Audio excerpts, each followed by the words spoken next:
Hey, what's up, everybody? Welcome back to More to Marriage. Crystal, we've been gone. Welcome back. Welcome back. We welcome here. Back. Welcome back. Welcome Man, back. listen, we've been hustling, got a lot of dope stuff in store, getting some things together, was on the road, went to Arizona, took More to Marriage on the road to Arizona. You're going to be finding out more about that.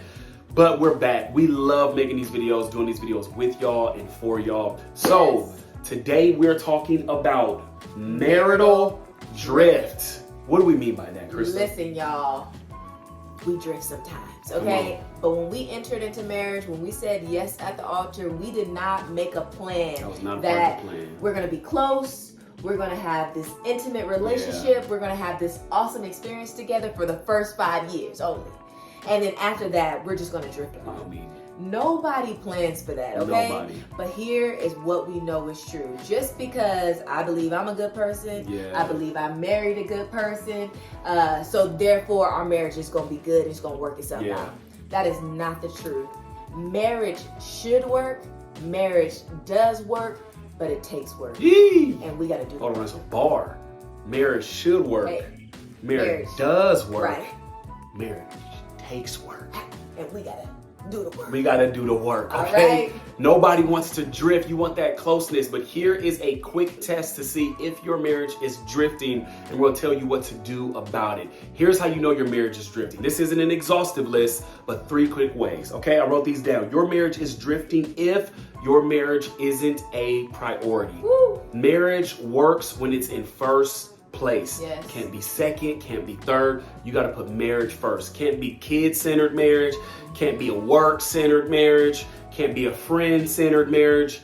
Those don't work. Because it's going to be a problem-centered marriage. A problem-centered marriage. Okay. Marriage only works in first place, okay? Yes. Your marriage is drifting if, number 2, you think you know all there is to know about your spouse. Because I know I'm not who I used to be. I know I'm not who I was at 23. I was about to say, we got married in 2014.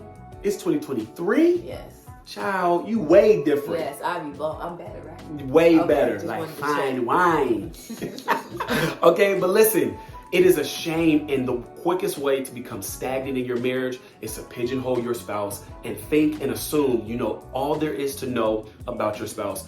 We're going to evolve. Over the course of our entire marriage, we're going to be married to 7 different people in the form of our spouse. Yes. Okay? Here's number 3. Your marriage is drifting if your conversations have no depth. Talk about it. It's the same thing. Now listen, when y'all were dating, I used to stay up on the phone, cupcake, used to go to dinner. Wait, what? You grew up where? Who was your best friend? I know that. Who did you used to date? Tell me about Just it. pursuing and finding out more and more. Here's what our conversations look like when we get married and we start to drift. Good morning. Here's what we gotta do today. Task, task, task, task. We come home from work. How was your day? Good, good. Task. More task, more task, more task. All right, good night. I love you. Kiss. Go to sleep. Wake up, repeat.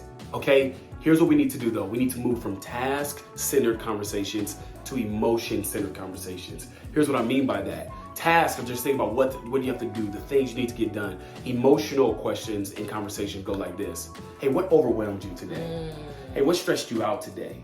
What was the best part of your day? Yes. And not only that, you get to ask even deeper questions like this.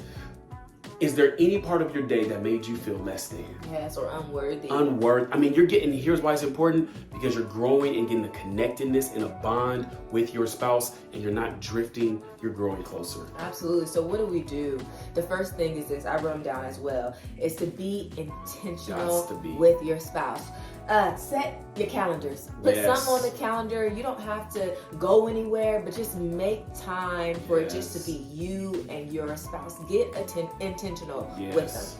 The second thing is date again. Date again, date again, date again, date again. We can't say it enough. Yes. Date your spouse. Don't just get stuck in the mundane and just like, man, life is lifing right now and I don't have time for it. No, date your spouse. Do something creative. Do something fun, and just get outside of y'all everyday rhythm. And rhythms look different. I'll tell you right now how we date. We live with our sisters, my sister and her sister. We leave the house Tell put our boys down. Tell our sisters, hey, listen out for the boys, and we go catch a late night movie. Okay. Like 10 o'clock showing. It's almost like I rented out the theater for Crystal. Absolutely. It's just me That's and her how I received it. in our PJs eating junk food on a Tuesday night at 10 p.m. watching Creed 3. Yes. Okay? That was last week. But that's how we're dating, but we have to make sure we're putting that on the calendar. Absolutely. And the last and final thing is ask the $1 million question. How can I put you first in my life? How can I put you first? And once you ask that question to your spouse, you just shut up and listen. That's it. Okay? That's it. I try to find a better way to say it, but just shut up and you listen. Not be quiet. Shut up. Shut up. Okay? And listen. Whatever they tell you, do that thing. Yes. Okay? Here's the bottom line to this entire message. We firmly believe you don't drift towards a great marriage, you build towards one. You don't drift towards a great marriage, you build towards one. Of course, marriage takes work, but it does work, okay? Yeah. So, until next time, we love y'all. 𝐷 and Crystal for more to marriage. And as always, remember, getting more out of your marriage starts with giving more in your marriage. Until next time. Peace.